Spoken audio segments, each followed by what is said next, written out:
Smarterfan.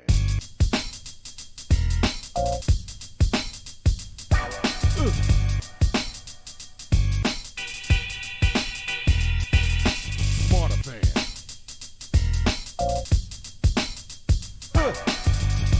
Yeah. Smarterfan. Hey, everybody, welcome to another segment of Smarter Fan Podcast, where we bring you behind the veil of sports business and life. I'm Joe, and this is my buddy Barry. How you doing, Barry? I ain't your buddy. I'm your teammate. I'm your friend. No, I'm just messing with you. Hey, brother, how you doing? How you feeling? I had a little bit too much I'm feeling eggnog at the fine. office party. Oh yeah, I know what that's about.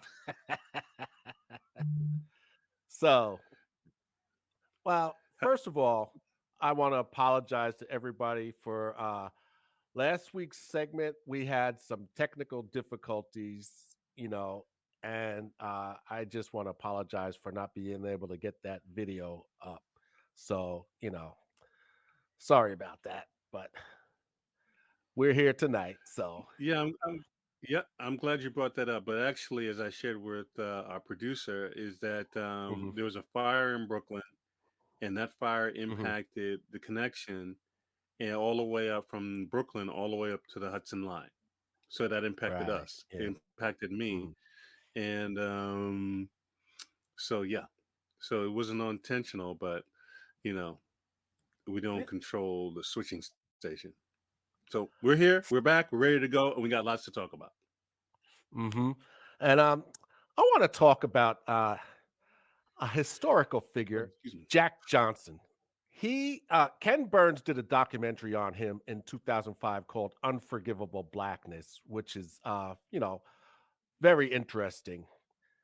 He made Mm, his pro boxing debut in 1898, knocking out his opponent in the second round.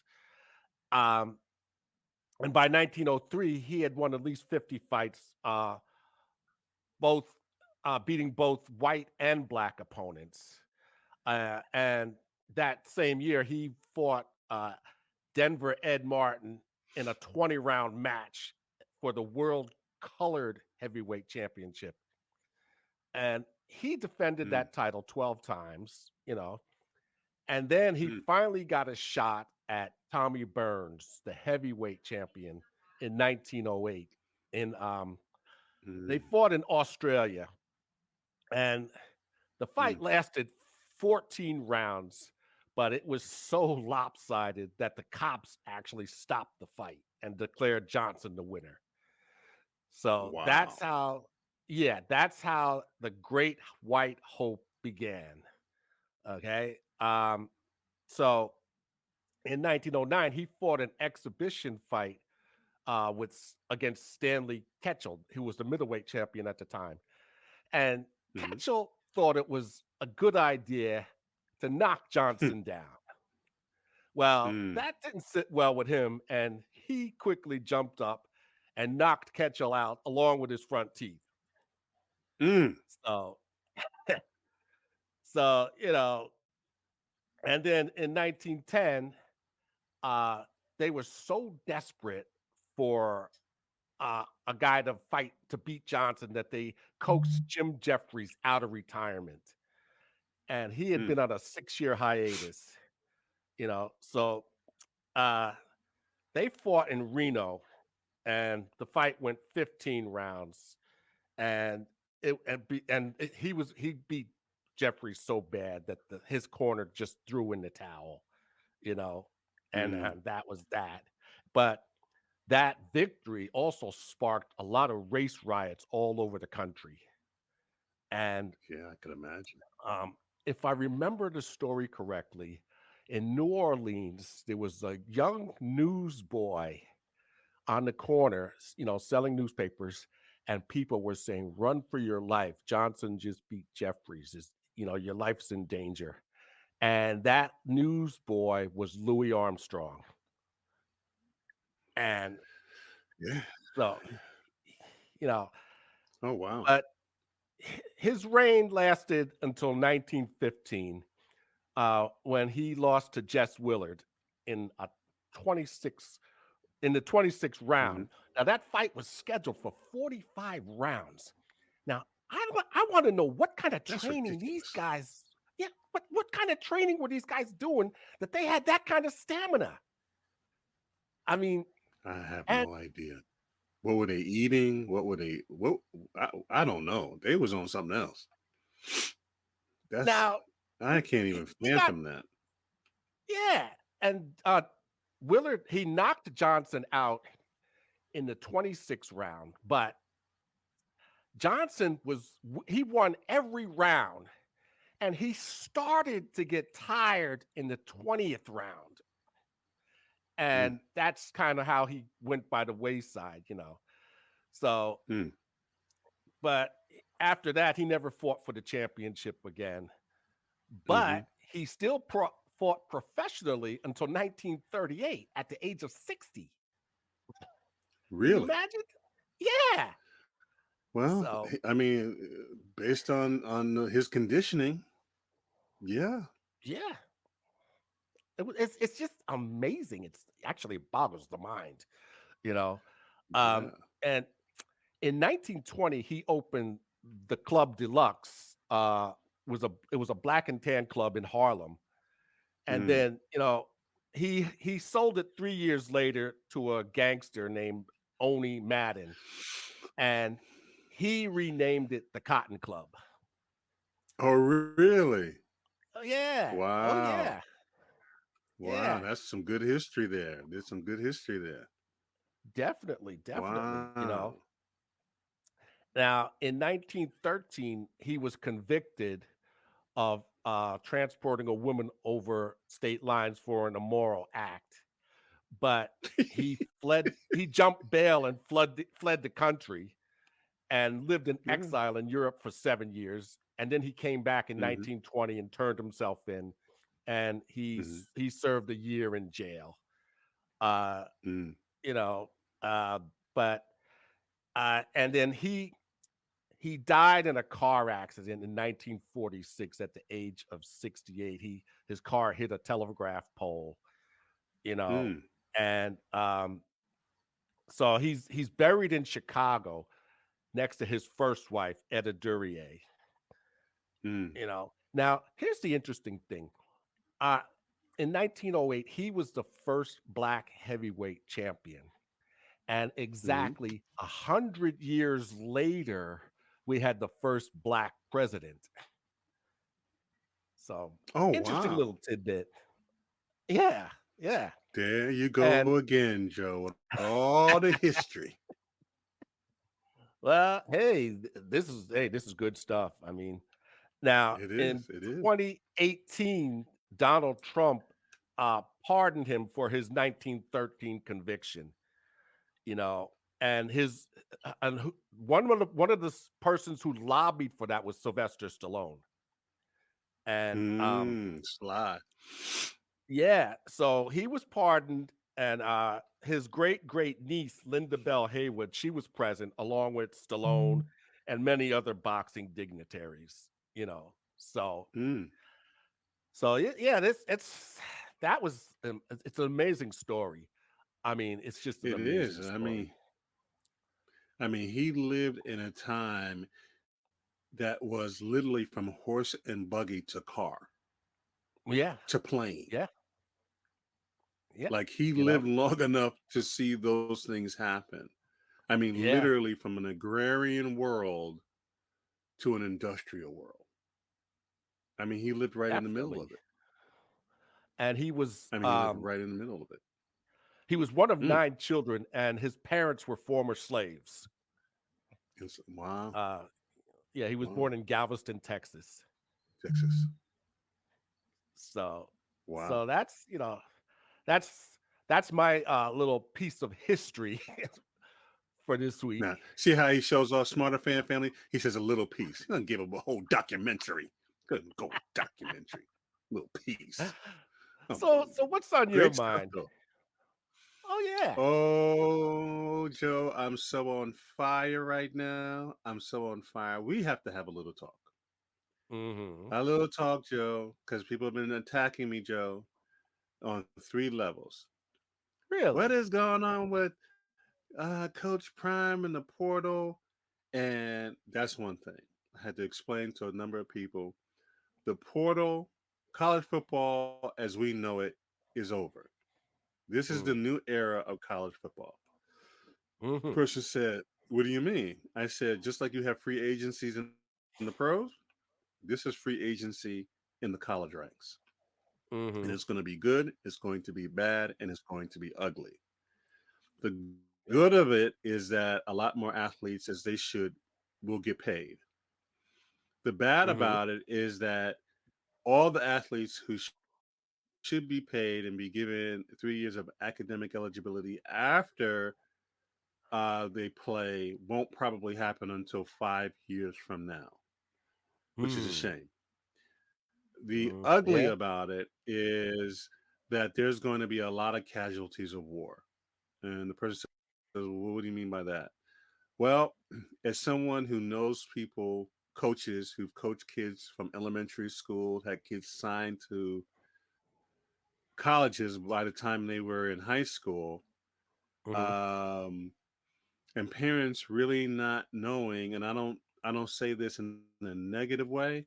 I say it is um, no one's really enlightened parents to understand the business that their children are in called sports. Mm. One side is the physical, but the other Mm. side is the business. Right. Yeah. I've got friends who've coached kids who were sponsored by Nike, and they weren't even in eighth grade yet. Think about that. Think Ah, about yeah, that, right? yeah, So, yeah. a lot of parents are going to have to really, really get educated about the business of sport. Mm. And actually, if they really pay attention and put their hate for Coach Prime, he's really showing them how you need to play the game. You know what I mean? It's there's many ways to get into the league if that's your dream. There's a lot of things that you as an athlete have to develop in yourself, and understand uh, who you play for, and understand scheme and what's good for you. And the person was like, I don't get it. I said, Randy Moss, remember Randy Moss? They said, of course. I said, Randy Moss was supposed to go to Notre Dame. There was some drama in high school, envious, jealous people, and he didn't go. Mm. That's how he ended up, I believe, at Marshall, right? Mm-hmm. So he goes to Marshall, puts on a show, puts on a show, and gets to the Mm-hmm. league, right? So Yeah. what does that teach you? There are many ways to get to the league if you have talent, right? And there are things that you don't control. He wasn't. Same thing happened to Kevin Garnett, right? There was some jealous, envious situation in Chicago. There's a whole brouhaha. He had nothing to do with it. His mother had enough foresight and said, "We're out of here," and took him hours away to another community and saved his life and saved his career. Same thing happened to Allen Iverson. That's how he ended up at Georgetown, right? Mm-hmm. Jealousy, Mm. fight in a bowling alley. He had nothing to do with it, but he's the name. So it all Yeah. gets pinned on him so people can sell papers and keep their job at the expense of this kid. And the rest is history, right? Yeah. So Yeah. this is what's going to be more and more seen in this new world of free agency. And parent and the other thing, I had a conversation with somebody today, and I Mm-hmm. said, well, they were saying about the kid Seaton, and him seeing like he maybe flipped to Maryland instead of CU. And I said, they're going to be casualties, and so kids don't realize that all that 5-star, 4-star stuff is out of the window. Hmm. Is out of the window. It doesn't mean anything. You're going to start from the bottom, and you're going to have to earn your spot. And there are going to be people gunning for your spot. and you walking around with your chest out, I'm 5 star, doesn't mean anything. And you're gonna find that out the first day of practice, and you're gonna get smacked in your mouth and find out, oh sweat. Yeah, I may be, oh man, they got a tackle here who's played 2 years D1 for Indiana, or they played for Notre Dame and da da da da, and they got 2 years, or they got a 1 year eligibility, and that dude is hungry. You hear me? He's Mm, hungry. He's doing 2 a days when only 1 a days are required. He's lifting, he's training, he knows the playbook, and he is wearing people out on that field. And you think mhm. you're gonna come up there with your little 5 stars and well, I was the number one. Yeah, nice. Yeah. And the rest of the 5 linemen in your spot, you're gonna have to beat out, son, if you want to play here. And this is what these kids are gonna get smacked with. I mean, I lived that experience where I saw guys who were high school All-Americans. They couldn't take the hitting. It was too violent, right? They couldn't handle the playbook and learn the plays. Mm. And so, a lot that boy, let me tell you, when I'll never forget that first practice, man. And it was like, this ain't high school no more, man. Nope. This ain't this ain't high school no more. And you get to find out, man. I mean, you get to find out you what you got and what you don't got. Oh And yeah. so a lot of these kids gonna find out the romance of the game quickly fades when you really find out, oh, this is how people eat.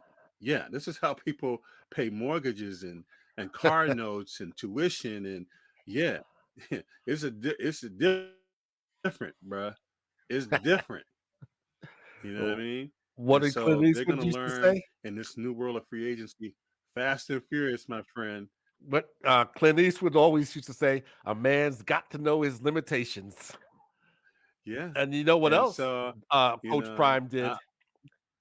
Coach Prime bought. He's uh-huh. bringing Warren Sapp on board. Yeah, and that's gonna be a whole other level. Like I was telling these Hmm. people, I don't seek out these conversations. I said, imagine going to practice. Your head coach got a gold jacket. Your defensive line coach got a gold jacket. Hmm. Your receivers coach or analyst has got a gold. Do you know what that does to you? It either makes you or it breaks you. And that's not to mention the hardware on on their fingers. Yeah, yeah, yeah. I You mean, know. what are you going to tell Warren Sapp if you're a player? What are you gonna tell him? Hmm. Yeah. You just got to suck Yeah. up the sauce. You know what I'm saying? And so and I keep saying to people, Colorado is not for everybody. Mm. Like Alabama is not, LSU isn't, Georgia isn't, bruh. Yeah. Colorado is not for everybody. If you're not about to shine, if you're not about to grind, if you're not about leaving it on the field, Colorado is not for you. If you plan to just go there and chill, it's not for you. You're not going to survive. Nah. All Coach Nah. Prime is doing is raising up the standard higher and higher. Think about this: a 4-8 team gets more talk and conversation than the national champion. Hmm. Yeah. Think about that. Yeah. Think about that. Yeah.